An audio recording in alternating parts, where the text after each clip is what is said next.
I'm James Chau with China-U.S. Focus.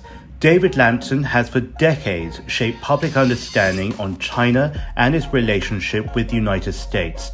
Professor Lampton extends that tradition in a new book he co-authors with Selina Ho and Cheng-Chi Kwek, which examines the railroad system that connects China to Southeast Asia and the power and connectivity this brings. What do you think is the central message of this book? And if there is a hope as an author, what would you want your reader to extract from it? Well, I think it's probably carried that answer to your question on the dedication page. And it said something to the effect, this book is dedicated to the proposition that the future is with those who build connectivity and not those who build walls.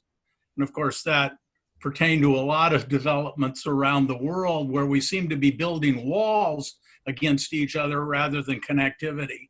And so I see really the modernization process highly dependent on the construction of connectivity.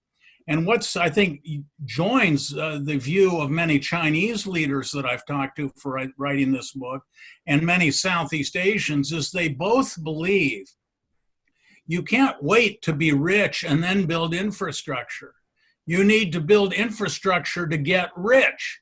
And so if we don't take risks in building it up front, we're never going to get the economic dynamism and social dynamism that is required for modernization.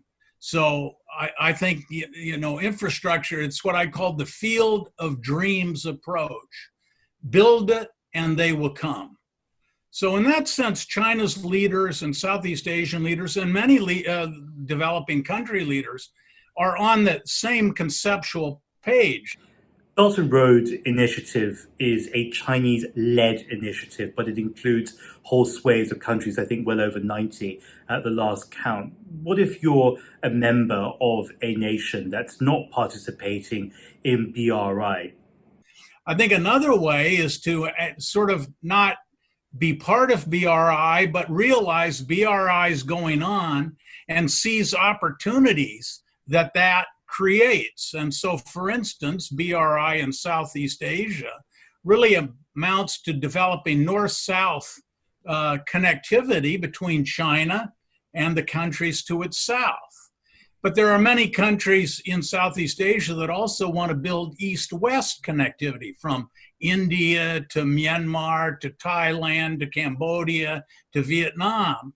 And there the Japanese are much more interested in developing connectivity in that direction. And certainly the United States could more formally and already is participating with their Blue Dot program and so forth in trying to build east-west connectivity.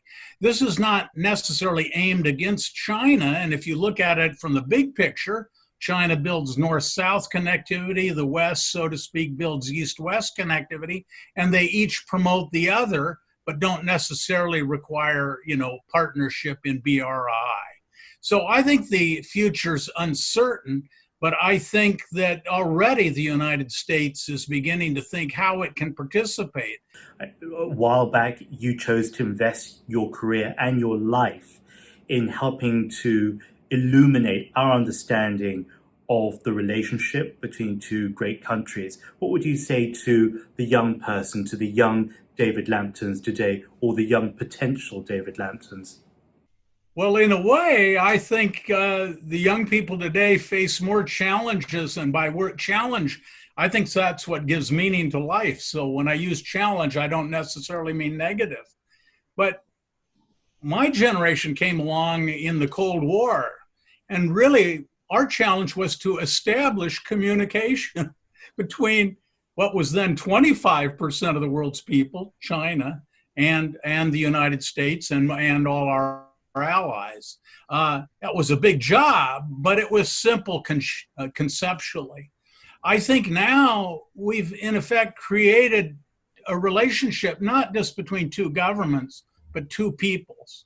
And so what I would say is that young people, when governments are loggerheads, the people have to find ways and build organizations and build pathways of dialogue and discussion that allow and facilitate our government solving problems. So I would say the need for cooperation, innovation, and people in society taking the initiative is more essential now than when I came in.